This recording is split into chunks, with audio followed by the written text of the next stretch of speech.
youth to pay and control of the police. It will be well controlled because of the small nature.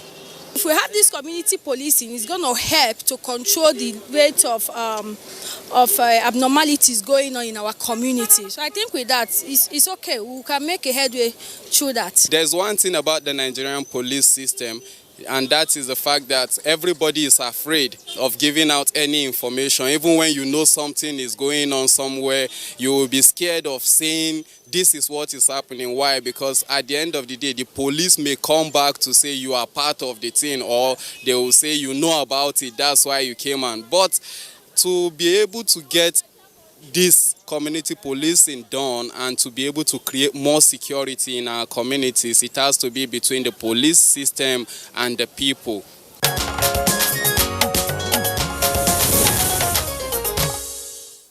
Quite interesting and informed opinion expressed by respondents there. Victor Azu, many thanks to you. To discuss community policing, let me quickly introduce our guests here in the studio.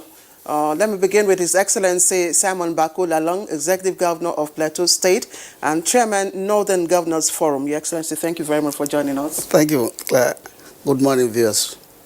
All right. We also have here with us Peter Babatunde Ogunyawo, who is Deputy Inspector General of Police, Research and Planning.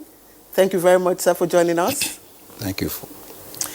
And we also have a regular familiar face, Kabiru Adamu, is a security risk management expert. Kabiru, thank you very much for coming. Thank you, Claire. Good morning. Okay, and joining us via Skype from Akure, the Ondo State capital, I would like to, at this stage, welcome His Excellency, that's the Executive Governor of Ondo State, Rotimi Akeredolu, Learned Senior Advocate of Nigeria. A pleasure to have you with us on the program this morning. Thank you. Okay, well, just before we get into the details of the concept of community policing, let's begin by asking the state chief executives, who are also the chief security officers of their respective states, what is the nature of crime and criminality or security challenges that you are facing in your domain now that makes community policing an attractive option in addition to the regular policing and security architecture we already have? Thank you very much, Kingsley. For me, let me say that Plateau State was already doing community policing, because when we had protracted crisis in our state from 2000 to up to 2006 or 2007, I remember that the president at that time created what we knew as Operation Rainbow. So what was Operation Rainbow? Operation Rainbow was an outfit, quite different from the normal security arrangement. And so in that case, because governors were complaining, yes, they are still complaining, that yes, we have the police in our place, we have governors as chief security officers.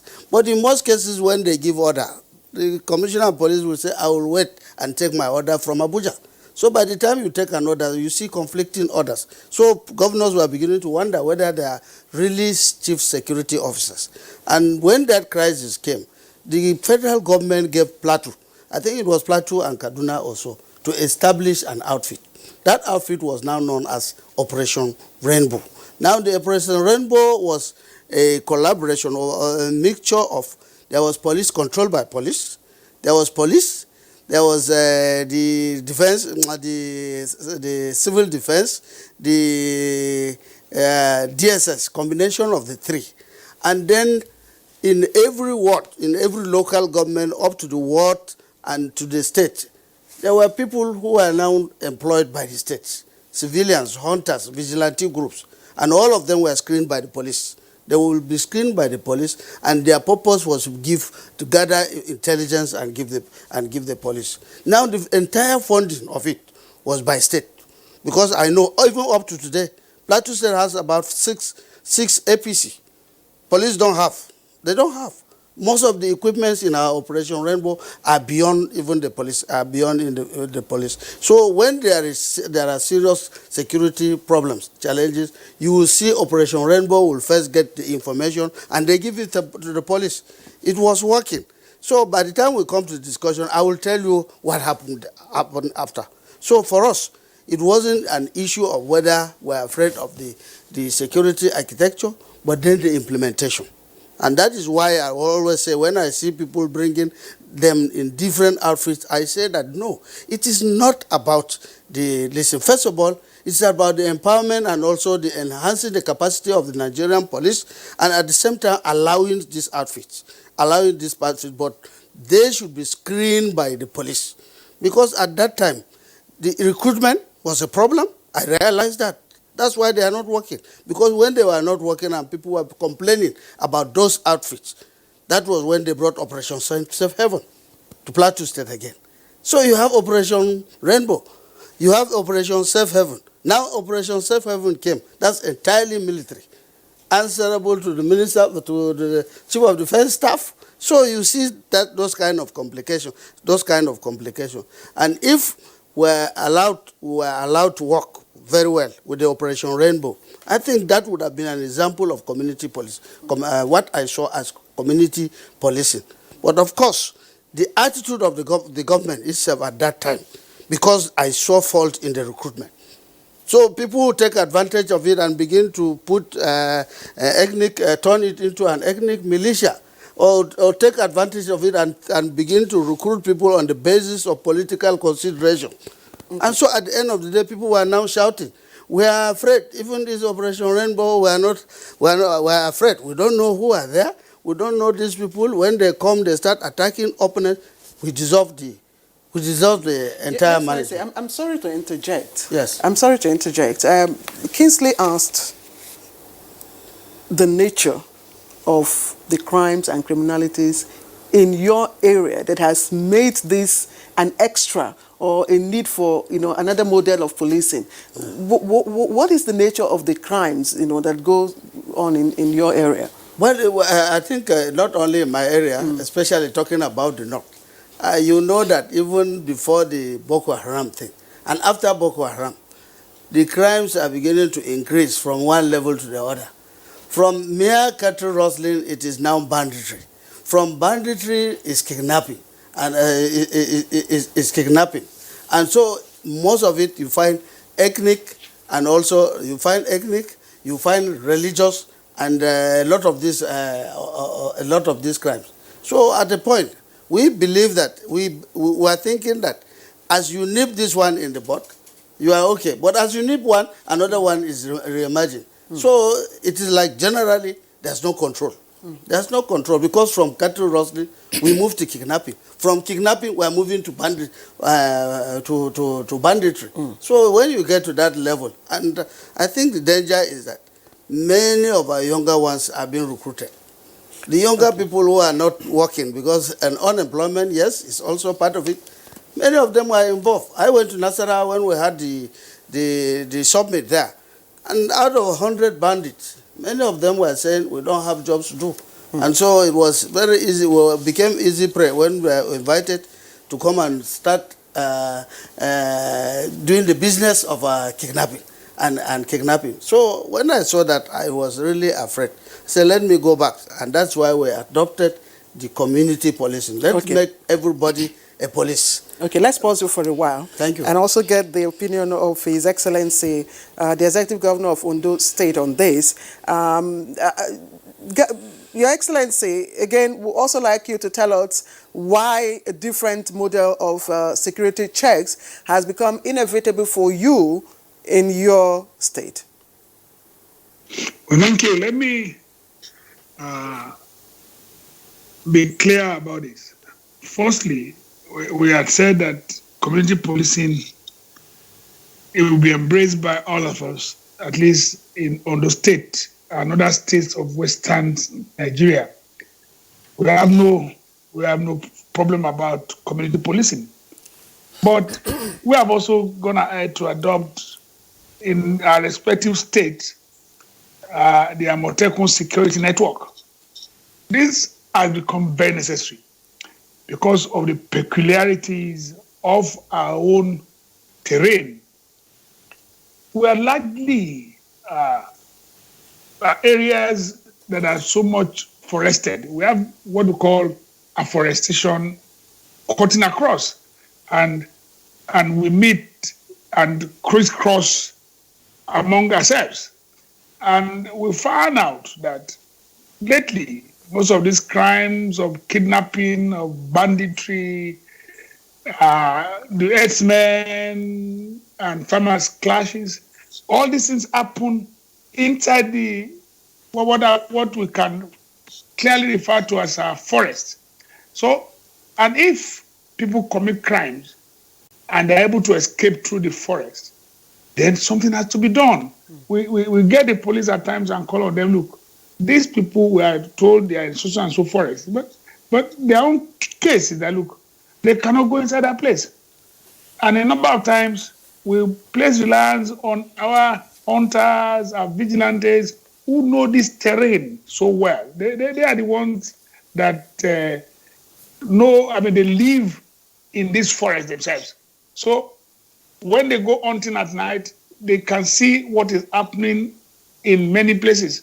So we felt that, look, we should have another form of policing, in addition to the community policing that the Nigerian police is bringing up. As you can see, the community policing, from what we understand, the Nigerian police is trying to do, and from what we are told, is to be sure that within a community, you're able to recruit people that the others know, that everybody know, and that know the terrain very well. So it's almost akin to what Amotekun will be doing. But in our Amotekun case, we are going beyond that, because we are saying, look, we gather intelligence, we can exchange with our neighbors. You hardly can see the difference between Ondo State and Osun State. Hardly can you see any difference between Ekiti and Ondo State. So we are so contiguous that a number of crimes you commit here, it happens in many other states, but ours is so clear. You just see before you know something happened in Ondo, the culprits or the criminals had escaped to Ekiti, and seamlessly, because there's no border. Anyway, there shouldn't be any border between us, and we are brothers. So we felt that, look, something to be done, and we must do something far more than just community policing, but something far above that, and that will involve clearly intelligence gathering and intelligence sharing. Oh, okay, thank you very much, Your Excellency, for your opening comments. We'll return to you in the course of this conversation. Let's bring in now Deputy Inspector General of Police Ogunyanwo. What is the idea of community policing as being espoused by Force Headquarters? Thank you very much. Community policing, or what we regard as community-oriented policing, is a strategy whereby God-fearing, well-mannered and good-charactered members of a locality are expected to partner proactively with the regular police to secure the environment. So I don't see much different from what the governor of Ondo State is saying. If we really sit down to talk, that Amotekun system can be integrated into the government, just like the governor of Plateau said.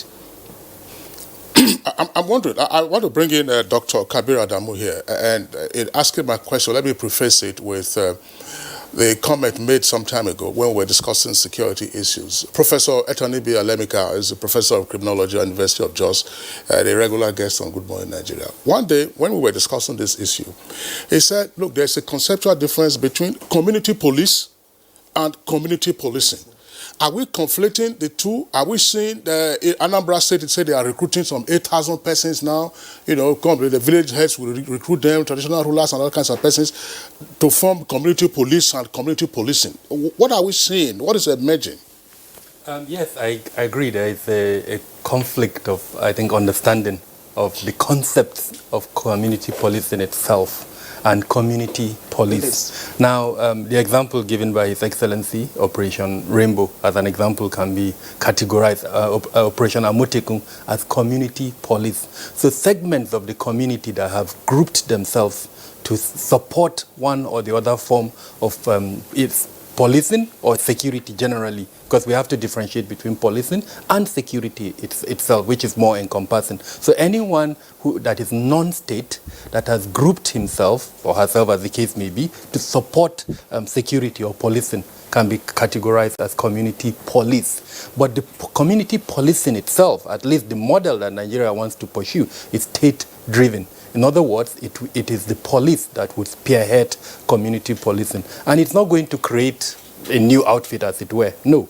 Like the DIG mentioned, it will be a partnership between the police and the community to achieve a single purpose, which is peace and order within the society. And my understanding of it, based on what the IG of police has stated already, because let's go back a bit. This whole idea of community policing started with COS 40 of National Institute for Policy and Strategic Studies that were directed, as it were, by President Buhari to look into the challenges of internal security and community, and come up with community policing models. And they came up with a beautiful research document, well documented. As far as I know, they traveled to 6 African countries and then 6 other countries across the world. Came up with this paper, presented it to Mr. President, who set up a committee, and the committee came up with a white paper. And that white paper was adopted as part of the revised National Security Strategy 2019, as well as the directive by Mr. President for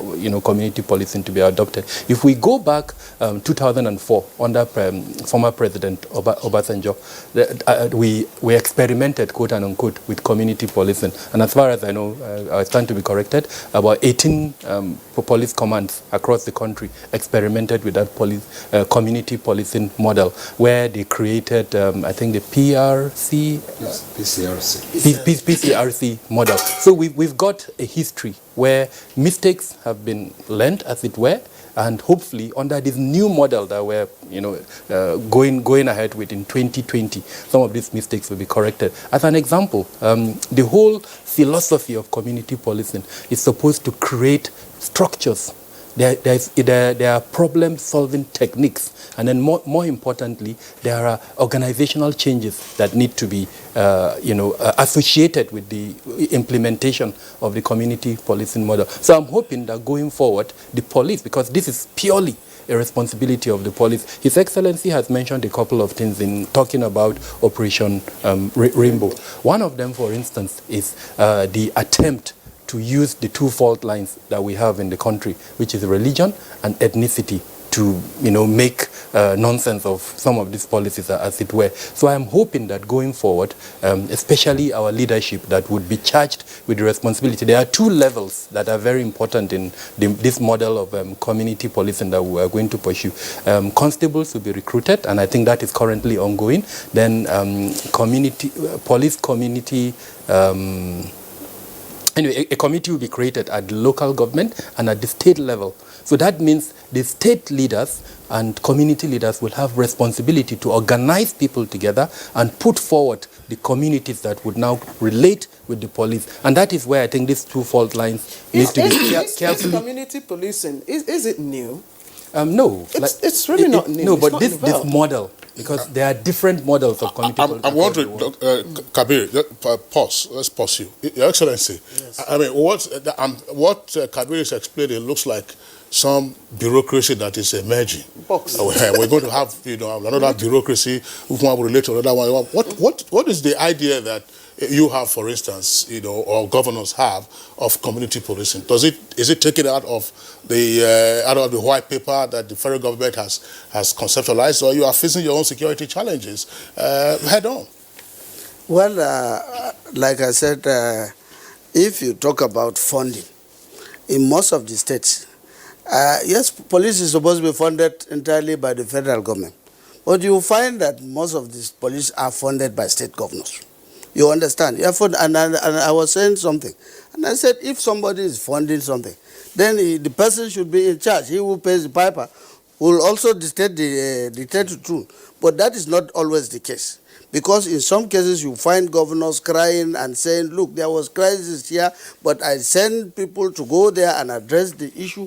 I think maybe the matter became overwhelming on the police, and that is why they are getting those problems. And if those are some of the issues, the governors have said, let us also take this challenge. We must take this challenge since we do the funding. I gave an example of what we have as Operation Rainbow, entirely funded by the state government. We are funding them by the state government. Not that we are ignoring the police. The police was there. But what they were doing was to gather intelligence and to feed back the police, which was getting very effective at a point. And then secondly, not only gathering intelligence, as we were operating Operation Rainbow, we had the advice of setting up the early warning signals. We set up early warning signals. By early warning signals in many of the places, we had informants. People who are trained, they give them information on daily basis. At every hour, there is a problem. And in addition to that, when the US came and a lot of organizations from outside, they directed that instead of even waiting for police to take care, you do your own. And we set up the peace building. The peace building. Now, there was a synergy. The people who get information from outside, they will link up with the control room. That is at Operation Rainbow. Now, when there are challenges at Operation Rainbow, depending on the kind of problem, they will send peace building. Peace building will try to go there to settle the issue. If it is beyond them, police will be invited. And the entire Operation Rainbow was created and controlled by the Commissioner of Police, controlled also by the Commissioner of Police, but the final directive for Operation Rainbow operation is by the governor of the state, not by the federal.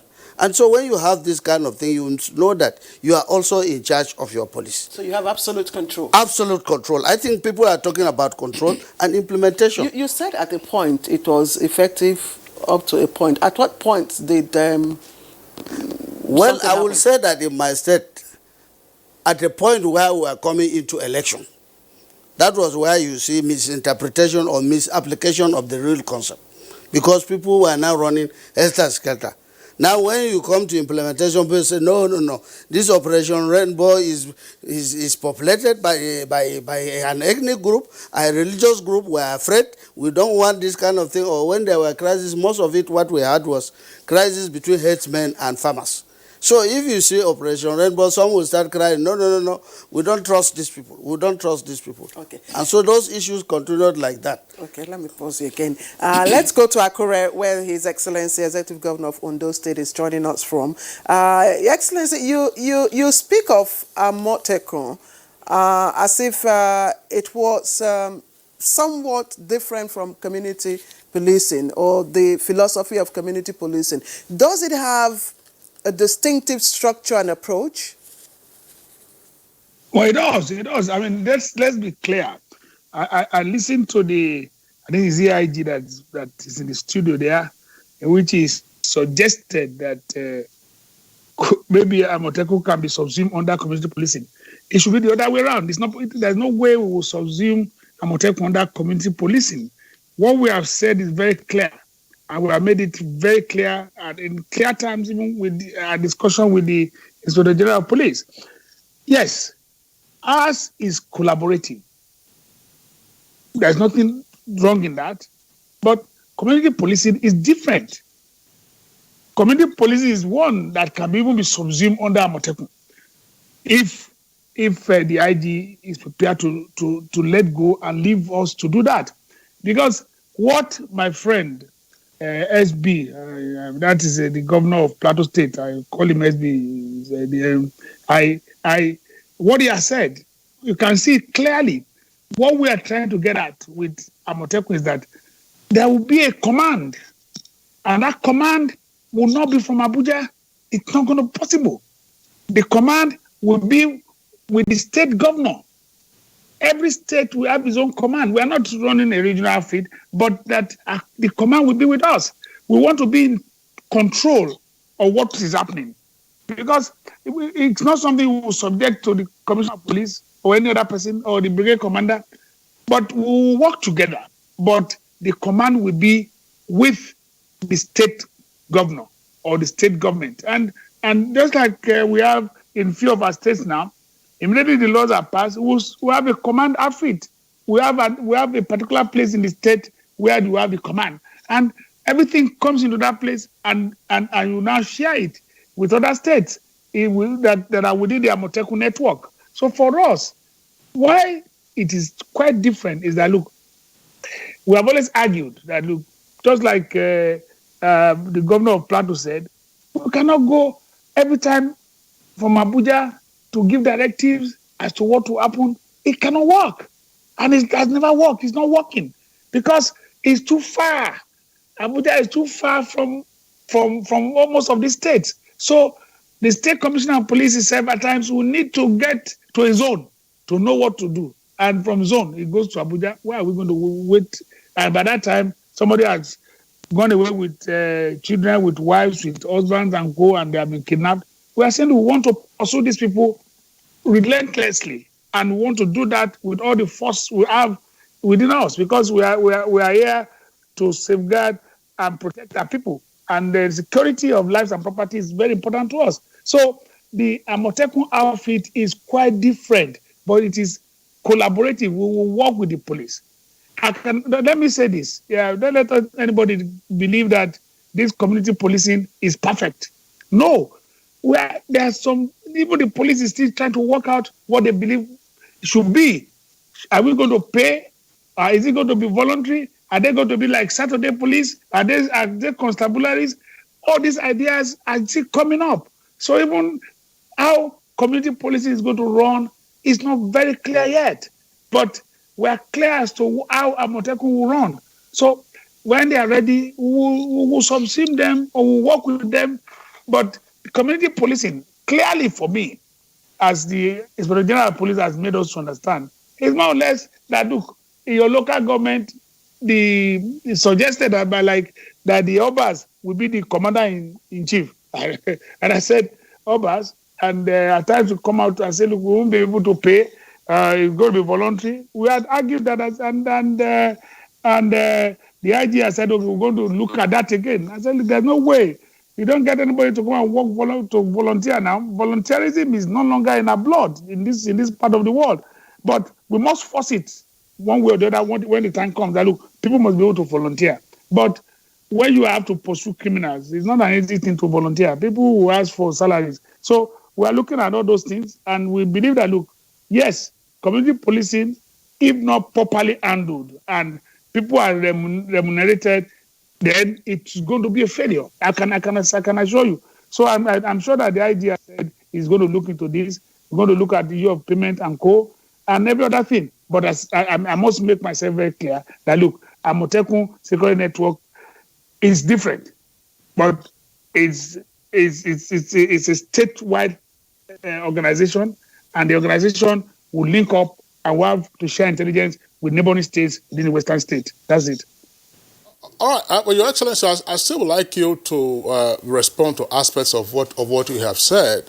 Let us just say conceptually we are discussing community policing, and as a label, Amotekun is community policing, and a community police will have to fit into Amotekun, as you have indicated.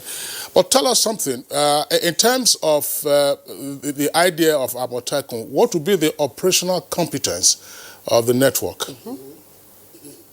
The operational competence of the network, it will be as determined by the law setting it up. We are back. We are back. We are going to be backed by law.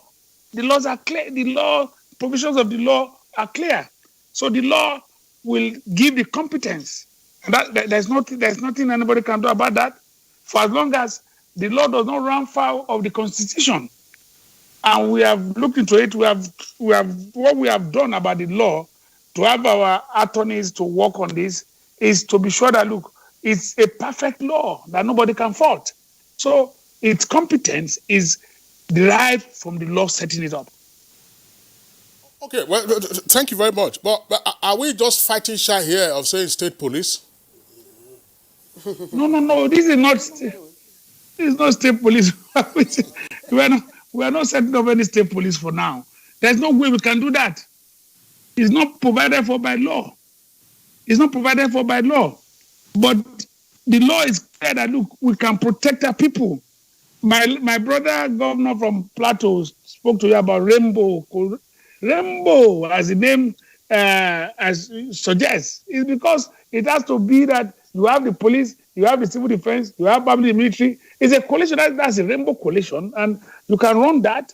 And they did it successfully. That was not the state police too. We have here today joint task forces. But a number of times our joint task forces are still under the control of the commissioner of police. And we are saying, look, if we want to collaborate with the commissioner of police and co and work together, we must have an outfit that we trust that is totally under the control of the governor. And that's what my brother from Plateau has said, and I've tried to explain to you. So it's not state police. We don't have state police for now. We have this Amotekun Security Network is a network to protect the people within the state. All right, thank you, Excellency. Executive Governor of Ondo State will still come back to you. But I'd like to ask His Excellency, the Governor of Plateau State, you are operating what we will probably call community policing. Yes. That's what you're doing. Yes. What is the level of involvement, of the police? Well, like I mentioned, and I think that's our area of difference with what they are doing in the southeast. The southwest. Generally, police are saddled with the responsibility of internal security. Even when you operate a system, you don't give them guns. They don't have license to hold guns. So in our operation of Operation Rainbow, the entire Rainbow outfit is controlled by the Commissioner of Police. That's first. Now, in terms of funding, we have in our budget entire funding of our Operation Rainbow. But in operations, we have a rainbow of security outfits. The Commissioner of Police will deploy mobile to the Operation Rainbow. The DSS will deploy mobile. Civil Defense will deploy mobile. So you have a lot of them. All of them carry arms. But in terms of operation, what we all do, the responsibility of the state is through the outfit gather intelligence and give it to the police. So those police that are with Operation Rainbow are the ones operating. Like he mentioned about the forest, all of them were considered. That's why they created this outfit about herdsmen farmers. No, under internal affairs, through civil defense. This outfit, the new outfit to control agro rangers. Okay. Yes, we have agro rangers. I am a member of the herdsmen farmers. We suggested that we must have agro rangers to control the policing in the bush. So those people, because security must be controlled centrally, at the central level. But ours in the state is to complement. And when you are complementing, in terms of funding, you have an outfit. That outfit does not give you the license to say you are going to do everything to ensure that you are in security. In that case, you know that in every state there are people who live, different kind of people, different people live in a state from different states. For instance, in Plateau State, you have different people from different states. My problem is the fear of implementation. Let us not take it and move it into a state policy. Let us move it into a state policy. So if you have control, let the police control. Because recruitment must be very, very clear. And when you are doing the recruitment, it will be very clear. So certain aspects of the operation must also be very clear. Because you are not doing it, I am not doing it for Plateau people alone. There are a lot of people who live in my state. So that they must stand to be protected. Otherwise, tomorrow they see people. I've said this from example. Operations, because all the governors must come together. Let us come together and see what we are going to do if we really want to help ourselves. Rather than operating different kind of policing, and at the end of the day, we see ourselves getting in conflict with one another. So the best method, like I said, let them come out and study. The law passed, when the law that was given to Plateau to pass on Operation Rainbow, the operation of Operation Rainbow, and like I said, we governors also have our fault, because you give them license like that. At the end of the day, some governors will abuse it. That is certainly they will abuse it. But if we have to do this and we carry out, the screening and the recruitment must also be done with traditional rulers. We accepted that yes, before you take somebody from your community to even give him the opportunity to do that kind of work, the person must also be screened. That person must not be a criminal. Tomorrow you put a criminal and you find him somewhere operating as a criminal within the policing framework. So there are also those issues to be considered, and if this has to be considered, it has to be holistic. But above all, I'm also appealing to my brother. I told him one day, I said, look, you attempted to go to the military, you ran away. So don't create another one to be commander-in-chief. Chief, that is on a lighter mood.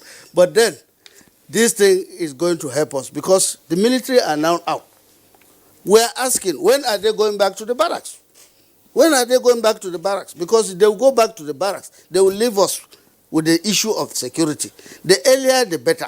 We know that those who are saddled with this responsibility is the police. So if we have to enhance the capacity of the police and complement it with the neighborhood that we are talking about, the community policing, let it be a perfect one for operation everywhere. So that at the end of the day, when the military is back to the office, we know that we are now concentrating on the internal security, and which is everybody's business, including the governors, not only the president. We will also send funds, fund them, but when we fund them, let us also have some kind of authority, kind of authority on them. But if you say it's only the governor, what if they go astray? Who controls them? Who will control them? The commissioner of police is there.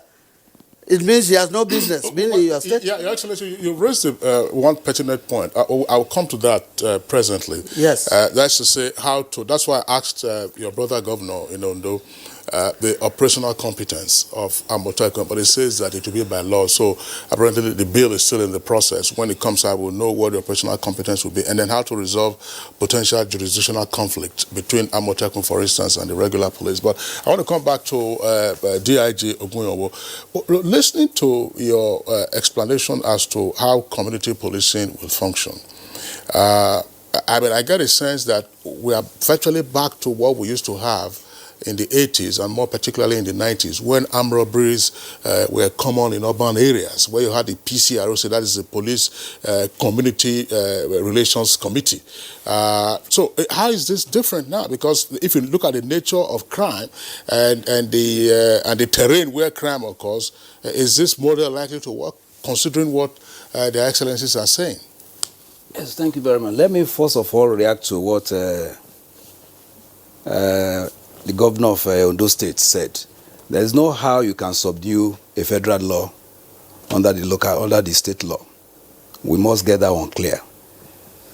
The issue of security is controlled with federal law. And I think the problem the Southwest governors have is that probably not wider consultation was done. As I stand, I am the DIG supervising Southwest, and I only heard of Amotekun on the pages of newspapers. So I think they still need to do a wider consultation. What we are saying is, we don't know with what are the personnel of Amotekun going to be operating. Are they going to be bearing weapons? The law definitely doesn't allow that one. If you are talking of people going into the bush, into the forest, there are people living in that locality, and that is what community policing is all about. If you have information to give police, if the Amotekun personnel can enter bush, the police can always enter the bush, the forest with them to tackle the security. There are localities, there are people in that locality that we believe should be employed, should fix into the special constabulary system that the Police Act under Section 49 and 50 establishes. And that is the model we are talking. Whatever system the Amotekun wants to operate should fiddle into that Section 49 and 50. We are not even sure of how the personnel of Amotekun were profiled. Like His Excellency said, you cannot allow criminals to be. In my definition of community police, I said God-fearing, well-mannered, and good character people. People who must police an area must reside under this community policing in that locality. And they must be profiled by the leaders of that place to be good-mannered and well-mannered people. And if we don't do that one, then we run into a problem. We run into a situation where we have criminals now policing our area. So who are the criminals going to police other than to continue to to assist themselves. So that is one issue we must try to guide against, to ensure. That is why whoever is going to be part of a Amotekun network or whatever it's called must be profiled and must be allowed to operate within his locality in partnership with the regular police. That is what community policing is all about. What happened to PCRC? The PCRC is still going. In the appointment of special constables, the DPOs have been given directives to set up a committee that will include personnel of members of PCRC, religious leaders, NURT personnel, those in that locality.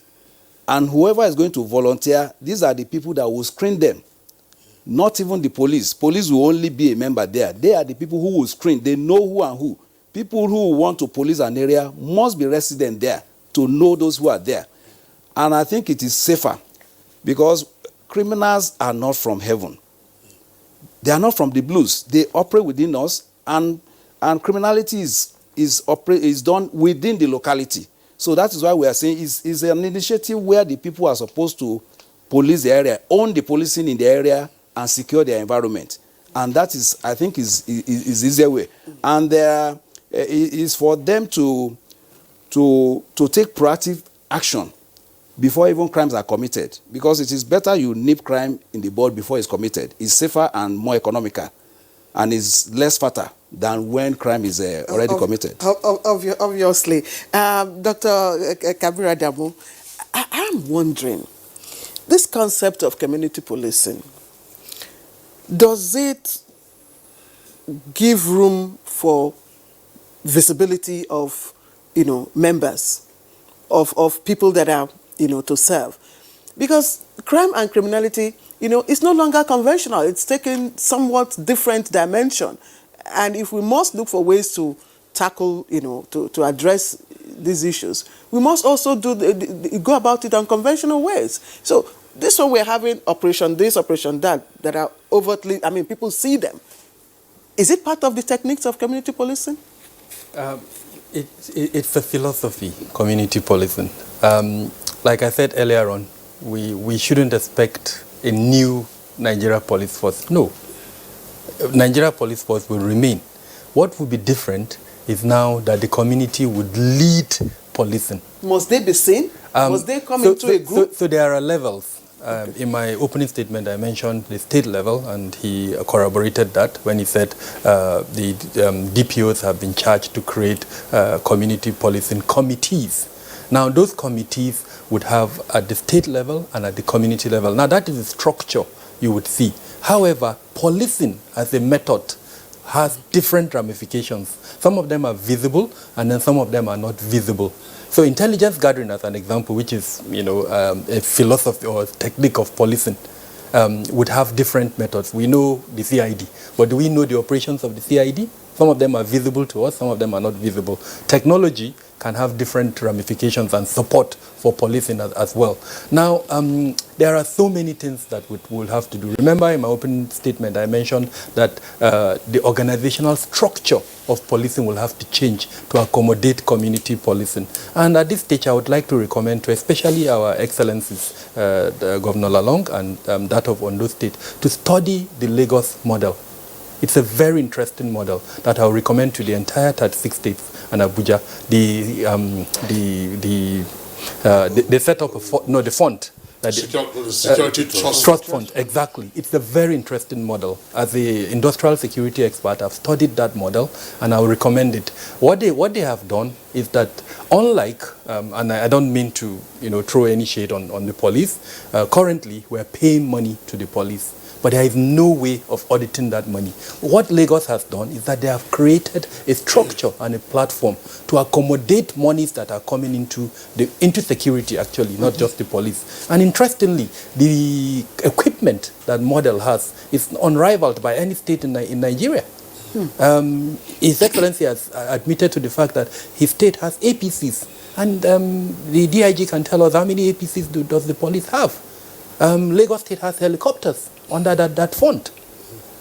So I think it's a model that needs to be studied. But before Kingsley, I would really want to read a recommendation by the 2018 report of National Institute for Policy and Strategic Studies that is instrumental to the discussion, especially the contribution by His Excellency, the Governor of Ondo State. They recommended that under the National Security Council, that platform should work with the Attorney General of the Federation and Minister of Justice to seek judicial interpretation of the provisions of Section 11, subsection 2, item 45 of the exclusive list of the Constitution, with a view to determining the extent of the powers of state governments to establish security agencies. This was in 2018. We're in 2020 and we're still having this argument. And remember, I said this was developed into a white paper endorsed by the presidency. So I recommend to His Excellency and the Governor of Ondo State to move for that platform, the National Security Council, to have an interpretation of this. Otherwise, this argument will continue. And like I said, our two fault lines, ethnicity and religion, is likely to be exploited by these state-level agencies that were being created. Well, there's one point that I would like us to address. It looks like an aside, but I think it's virtually central, because in terms of looking at the framework for providing security for us, and my question is going to Kabi.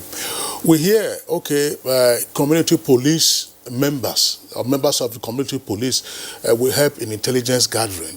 Amotekun, will also help in intelligence gathering and then pass it on. But I thought that one of the primary roles of what we used to know as NSO, which grew out of the police and then became SSS and is now DSS, that is his primary responsibility. There's supposed to be no local government area, no major market, no major location, no major media organization where you will not find, find them with their eyes and their ears, gather this intelligence for operational purposes. So, I mean, the question to ask on the face of it, therefore, would be, this is a question I'm posing, it's probably academic, has the DSS failed in that mandate? Or has the DSS now been shunted to other duties that it is now failing, and we are looking for extraordinary measures such as Amotekun or Operation Rainbow, community police to be gathering basic intelligence for operational purposes to flush out the bad guys? Not even just that. Maybe they are overwhelmed, probably. No, my conception of it is this. Our national security architecture is the issue. There are, to my knowledge, about 27 MDAs and other security departments that should be involved in the provision of security in the country.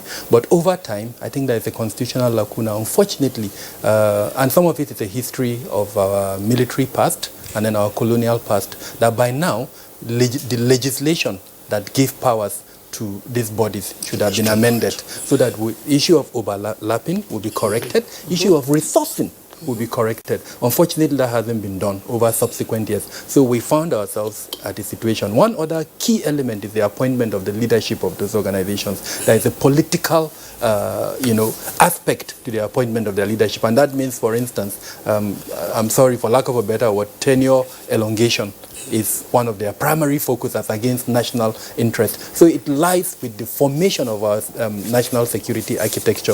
And unless we have enhanced coordination, the National Securities Act of 2010 provides for the appointment of a coordinator of national security. What we have currently is about 4 key institutions that are coordination national security. The most common one that everybody knows is the Office of the National Security Advisor. And recently you've seen a letter written by him arguing that's not our remit of discussion. But my point is, unless we enhance coordination within the national security architecture, where all these 27 organizations that I mentioned are working with one sole purpose, which is the projection and protection of our national interest, then these issues that we're talking about will continue. The SSS is doing its best, but then who reads this intelligence? Who implements the intelligence? I've been told in a forum that there is no time Boko Haram will be attacking, that intelligence will not be available. Let's pause you on that. Let's pause you on that frame of thought, Kabira Damo, security and risk management expert. You're watching Good Morning Nigeria, and today we're looking at community policing and, of course, the wisdom in it. We'll take a short break. When we come back, we'll read out your tweets. My name is Balaunti. I'm the Managing Director of Petroleum Product Marketing Company, a subsidiary of NNPC. There are significant price discrepancy between Nigeria and its neighbors across Africa. There's a discrepancy of between 150 to 250 naira. That creates an incentive for arbitrage, whereby smuggling triumphed by taking petroleum product across the neighbors so that they can be sold at higher price. While the smugglers are making the money, Nigeria is paying for it.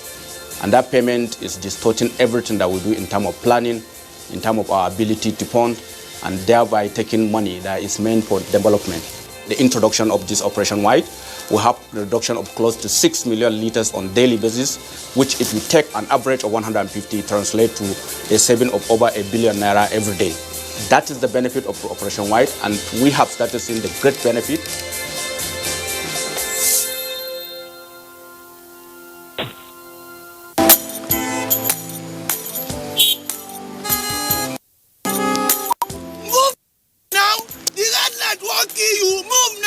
To dey disobey traffic law, they cause accidents.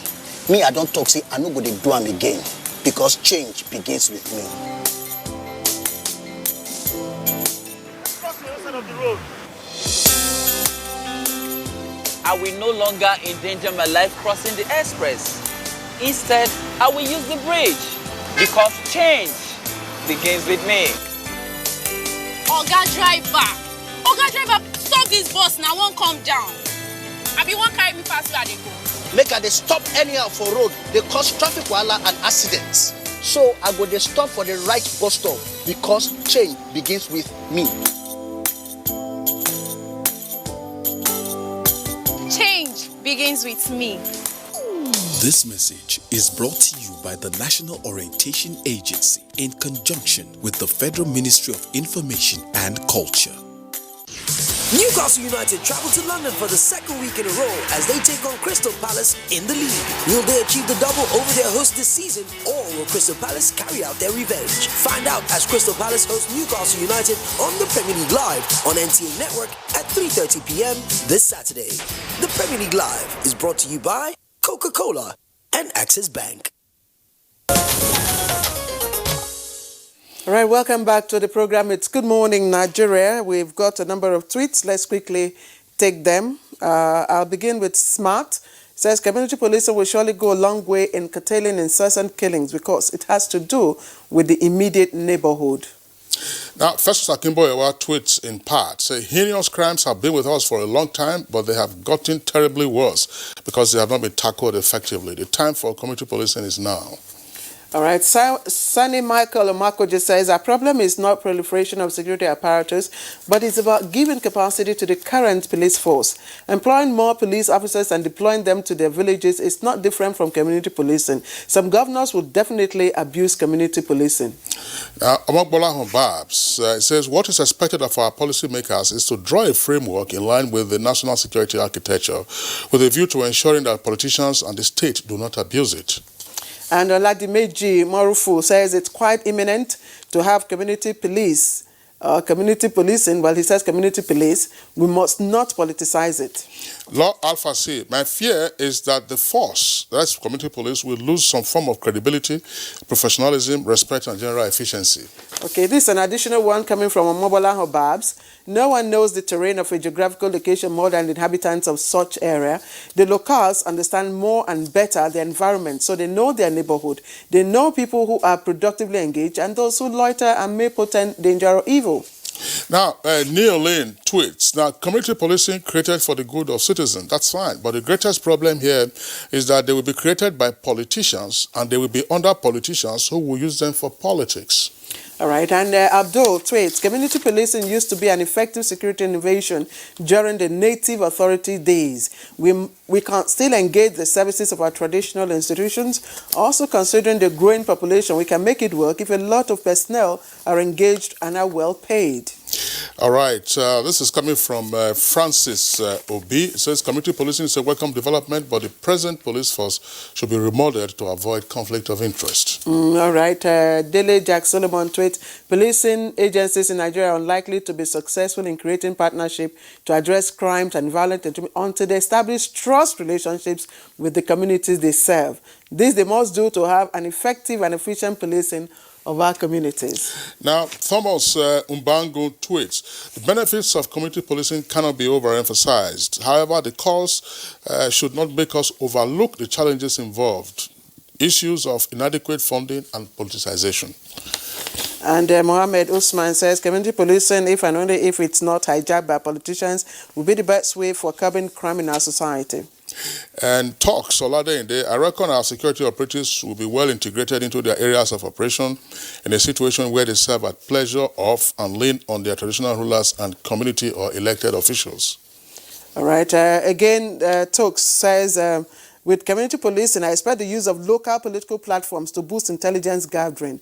Our political bodies are relevant and crucial in security. Just as politics is local, so is security. Hassan Adamu, community police is a welcome development, but most governors, he says, will abuse it by using the police against their opponents. All right. Chris Simeon says, the creation of community police will be for the benefit of every Nigerian. The current security challenges befalling the country is pathetic, so the establishment of community policing or regional security outfit is paramount.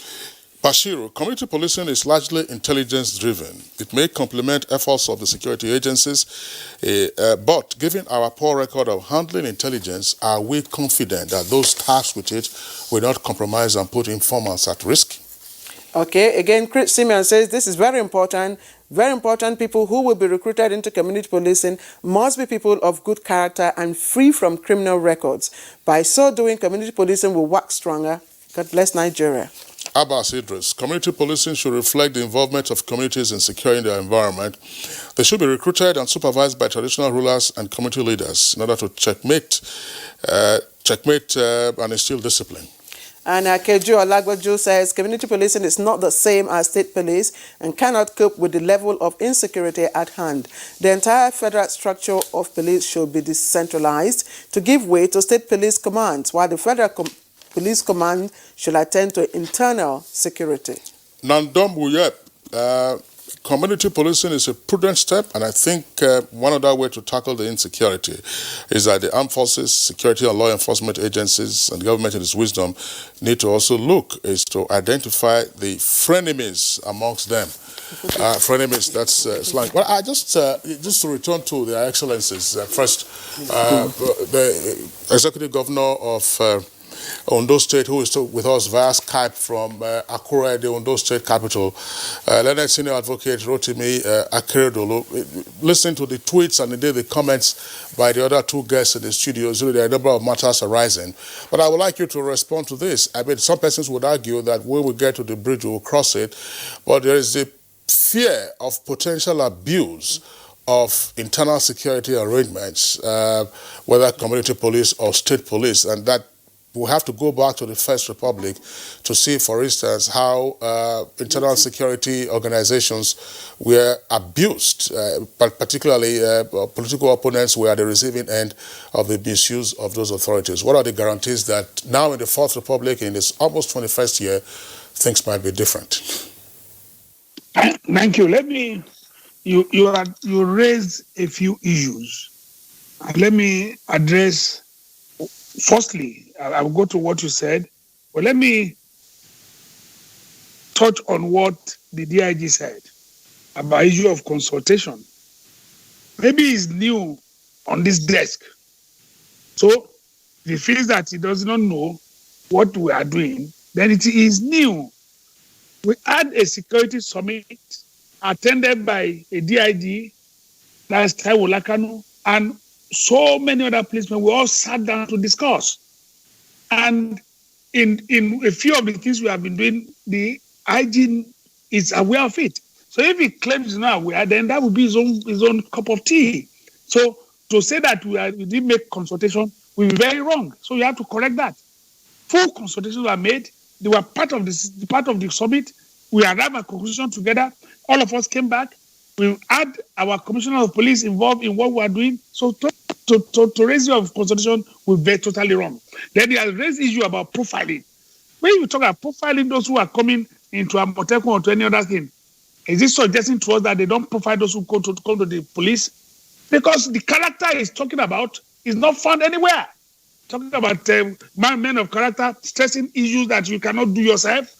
Profiling, yes, we'll profile those who come into Amotekun, we'll do it properly as expected. But it's not for people who are lacking in it to come and tell us what to do. No, not the way you run the police, that you not want to suggest to us what to do. But the other point you made, so many things have been said, the tweets you receive and everything, for me, maybe one of the key important things there is that, look, the time, let us plan ahead to have a decentralized structure. To have one structure to command the police in Nigeria cannot be the right thing to do. It's not possible. This country is big. This country is big, wide. So I've always argued that there must be this multiple policing structure of police that will include state, federal, and co. But it might not be. It must be something that will sit down properly thought out. But those who are suggesting that, when you have, if you have state police, you have so and so, governors are prone to abuse it. How? It's quite possible. I'm not saying it won't happen. But if it happens, it will happen for some time. The people will insist at the point in time to have proper structure of police that no governor can abuse. So just as people will say to us that, look, the police we have today can be abused by those in command of it. They do it, but that is not. We have had situations where, for instance, I'll give an example. Look at what happened in Anambra in the days of Ngige. His policemen were withdrawn. It was a serving governor. That was an abuse. But that cannot happen under this regime now. The president now will not do such a thing. So let us be very, very careful. There are things some people will do that some governors agree, might decide to abuse it, but not all governors. Why would you have to abuse the police? If you have, for instance, you have a state police, governors must abuse use of that police. That would be wrong. That would be too general. Don't generalize such statement that, look, yes, as I said, it could happen. I'm not saying it cannot happen. But just like you have it abused by the federal in some instances, I've given instance of Igige. His policemen were withdrawn. There are many people that happened to. The moment you have against the federal, maybe it didn't happen this time around. The moment you have against the federal, particularly in some years back, about before the APC came to office, so we are against the federal, the policemen will be withdrawn. The governors will be left at the mercy of these marauders. So that's what I was saying. So for me, yes, fear might be well-founded. What I've always said is that let us be more concerned about the use to which you can put them, not the abuse of that establishment. No, it might happen, but we will get over it with time. Thank you. All right, Your Excellency, still staying with you in Akure, the third tier of government, which is the local government, is supposed to be, the tier that is closest to the people. And we also know that in the past, traditional rulers also wielded great influence and power. And of course, they were used, to address several issues. Are we saying in this new setup, are we deliberately or by omission leaving out these critical people who should play critical role in security in our communities? Thank you so much. Thank you so much that you brought this out. If you look at the laws, for instance, setting up Amotekun security network, the traditional rulers have a great role to play. We have involved them in everything. They are even going to part of one of their members, whether at State Council of Obas, whether it's going to be at least as part of the governing council of the Amotekun. So we are involving the traditional rulers in everything, because in the situation where we have found ourselves, there is no way traditional rulers will not be involved, because we are talking about crime that has become local somehow, and we need people who know the terrain to assist. And we believe that, look, just as a state governor, I stay in Akure, how many places can I see at the same time? But I've always believed that, look, that whether we like it or not, Obas should be involved in a security network, because they are the closer to the people. And remember, we at the meeting in which I said, Kabiyesi, you are the ones that will call these people, advise them. And you will know people who come to your area who are new. You can always alert the Amotekun security network. Somebody has just come into this place, is new.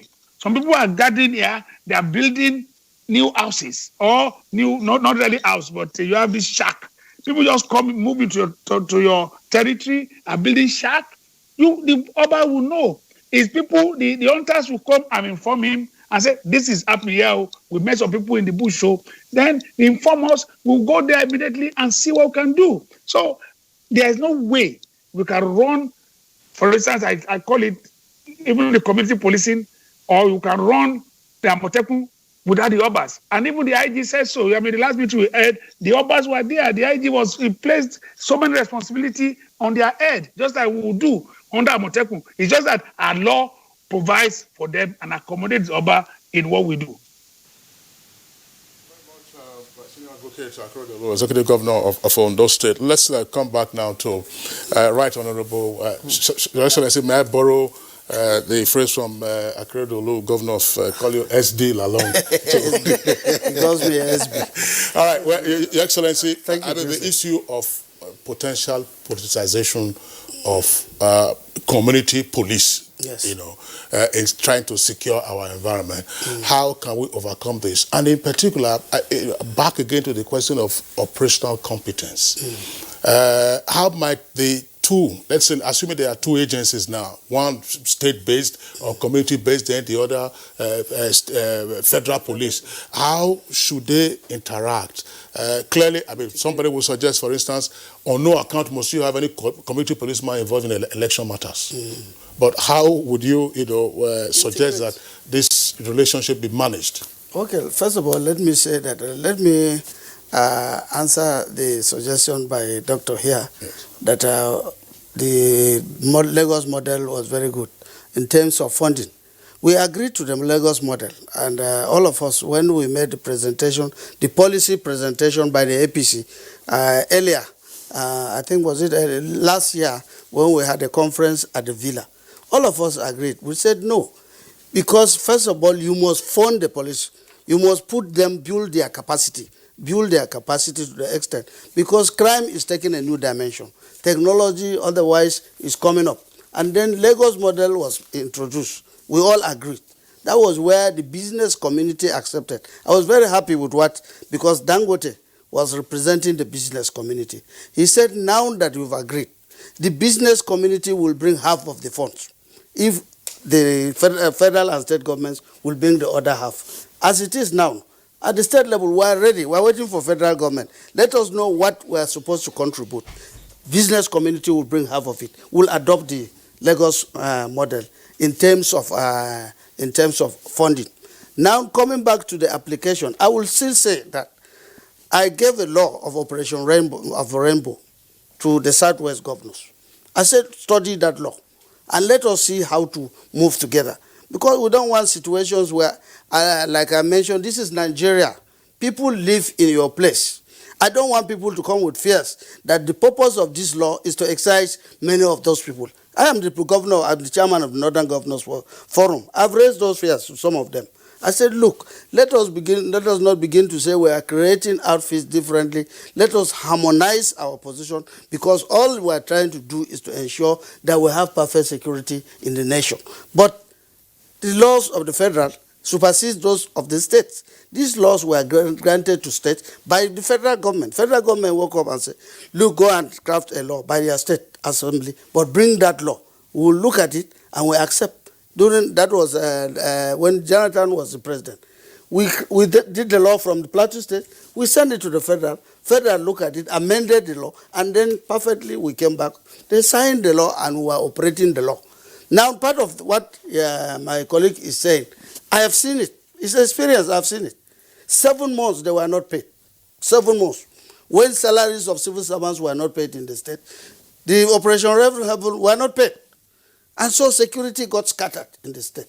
Imagine that you employ people today in an outfit, tomorrow you are not paying them. That's what the president raised, and he raised before all of us. He said, when you have challenges of payment of salaries here and there, is it proper to go and start setting outfits, security outfits, and some of you will claim that you will arm them tomorrow you can't pay them salaries.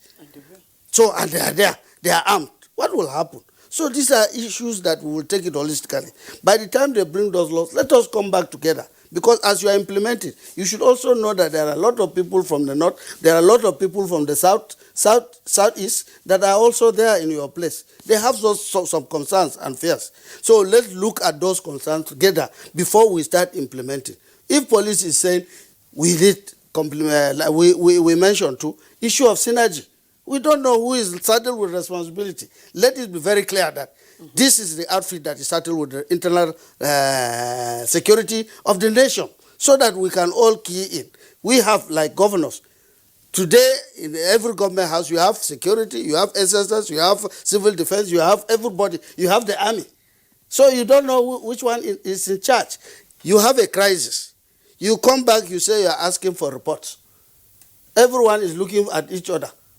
Where is the arrest? No arrest. This one has information, is holding it to himself. The other one has information, is holding it to himself. And at the end of the day, no arrest. I took an example when I did last time, when I had in my state, when there was crisis, 3 days they were killing. Commissioner of Police came and gave me a briefing. I said, I'm not interested in briefing. How many arrests have you made? All of you are here outfits. No arrest. I said, what is this? No arrest, no information, nothing. So what I did was, I said, let me go back to the operation of my Operation Rainbow, because we earlier agreed that community leaders or arrows, if it is Fulani farmers, herdsmen and communities, I hold you responsible. What did I do? I said, okay, all of them, the community leaders and the arrows should be arrested. All of them were arrested. Now they are giving information. They will say, we know those who are there on that side. This one will say, we know those. This is the kind of thing that we want. So it's unfortunate that we are not saddled with the responsibility of ordering arrests in that kind of manner. But we had to do it because it's like there is already a failure of a system. I must admit that. The system is failing. So if the system is failing, we are adopting an approach that the communities will also be in charge of their security. They cannot be the ones just to go and start arresting people, but they will be able to have an atmosphere where they are free to give out information about certain incidents of crimes in their place. And when they give those information, let the governor be the first. Let the governor be the first, because I cannot wait when I'm funding, I'm giving everything, to say that information are coming, they say no. And in some cases, I must admit, the information they give governors is different from the information they will give at the Abuja, at the federal. Let us all admit, all these are issues. And if there are issues, I am saying that let us sit down together, let the governors give their experiences, and let the federal government come. We are ready. Like I said, we took a position in the north. In the north and from the north central to the north, that we are ready to key into community policing, knowing the dangers of what we're saying. Because by the time you start, you will not know. Tomorrow you will see people, not will say, even motorcycle. A lot of people wrote to me and said, no, the purpose of motorcycle was to drive away northern people away. I said, no. It's a thing that is happening everywhere, in every state. You need time to explain. Because of this lack of confidence now in the security of the nation, lack of confidence in the lack of synergy within the security apparatus itself, definitely we need more to do than just moving back to our place and maybe thinking about outfits that eventually, I'm sorry to say, people will say, will make us turn it into state police. If we want state police, let it be very clear that we want state police. If federal government is going to give state police, but the operation of what I have, just 3 days ago, before we did the community policing in myself, I took all into consideration, and I set up an 18-man committee to consider and look at the operation of the community policing in my state. All the organizations were taken into consideration. The civil society was there. They are part of it. The traditional rulers, the religious leaders, the women folk, even disabled. Because all of them, police are there, the army is there, civil defense are there, SSS are there. An 18-man committee, I said within 1 month, draw out a framework and give it to me as a governor. And let me see. how to operate and community policing to support the police and also to enhance the capacity of our Operation Rainbow. We already have it as law. So the police, the federal is not quarreling with us because they gave us that law. Okay. And the only thing is that, like I said, is let us also check. Let us not think that the governors are perfect. I know what happened in my state. Why was it not working? Why was it not working? Why, even when federal government gave us that thing, later federal government brought in Operation Safe Haven. Again, brought in Operation Safe Haven to take over. So we don't want situations where they will start Amotekun and tomorrow they bring another operation, military operation to take over. Let us do something that will outlive our stay in government and to be sure that it is also gaining the confidence of all within the society so that the issue of security can be addressed. Okay, thank you very much. Dr. Kabir Adamo, very briefly, your closing thoughts on this issue. I mean, you can see a number of security agencies are working in silos. You talked about lack of coordination, which is very key. But I was just wondering, I mean, from just the perspective of human relations, if state governments decide to proceed with community policing and therefore community police, which will require their own funding, chances are that they might therefore cut back on their current funding to the police. I mean, you have, it's an open secret and they provide that. Is this likely to also affect, the relationship between the police and the community police? Because if Amotekun is doing all the work, let's use the Southwest as an example. If Amotekun is doing the work and bringing information back, will the police not likely say, since you are the people who do the, go and finish the work now? Very briefly, please. Yeah, earlier on I mentioned monitoring and evaluation. Police needs to take responsibility for internal security. There is no running away from this. And our governors at the level of National Security Council need to drive that. So that will address this issue. Because if the IG knows that if crime is increasing, and there is a failure of internal security, that he will be held responsible. Even if the funding is cut, he has to find a way to support those operations. That is one. Two, there are several channels of revenue that are currently going into the police. And like I said, perhaps the Lagos model needs to be adopted. And this needs to be also embraced by the IG of police. So in other words, no matter the level of diversion of funds that the governors do, it should not take away from the police their ownership of responsibility for internal security. All right, thank you, Kabir Adamo. We've got a number of tweets. I don't know if we can quickly rush through them and before we say our goodbyes. This one is coming from Abba Abdullahi. He says, people have a lot of information to give the police, but the fear of being exposed makes them not to. The police need to hide the identity of the informant so they can have no fear of being attacked by the security operatives.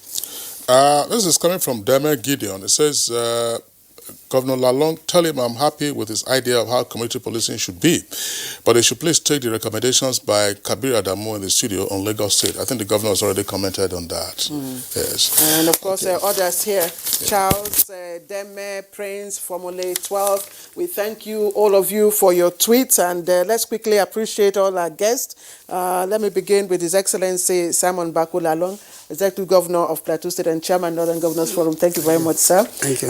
Peter Babatunde Ogunyawo, Deputy Inspector General of Police, Research and Planning. Thank you very much, sir. Kabir Adamo, Security Risk Management Expert. Thank you. And of course, the last but certainly not the least, from Akure, His Excellency Senior Advocate of Nigeria, Rotimi Akeredolu, Executive Governor of Ondo State. Many thanks to you for joining us, sir. Thank you. All right, so that does it for us today and indeed for the week on Good Morning Nigeria. We thank you for being with us. We're back on Monday, same time, 7 o'clock in the morning. Until then, enjoy your weekend. I'm Kingsley Osadolo. And I'm Claire Adelabu Abdurazak. From all of us here, have a wonderful weekend. Bye-bye.